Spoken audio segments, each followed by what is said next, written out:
నువ్వు రాత్రంతా ఏడుస్తుంది ఎవ్వరికి తెలియకపోవచ్చు. కనీసం ఏడుస్తే బిడ్డలు ఎందుకు ఏడుస్తున్నావమ్మా అని అడుగుతారని. స్నానము చేసేటప్పుడు బాత్రూంలో కూర్చి ఏడుస్తున్నావా?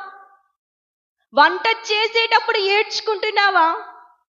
ఎక్కడ ఏడుస్తే ఎవరికి తెలిసిపోయిద్దని కన్నీరు కారుస్తున్నావా? దుంకిస్తున్నావా? బాధపడమకు ప్రియబిడ్డ.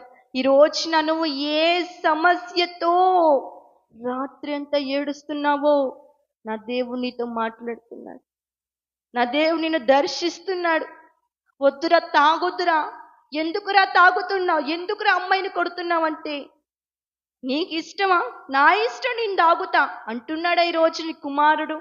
ఈరోజు నీ కుమారుడు గురించి కన్నీరు కారుస్తున్నావా?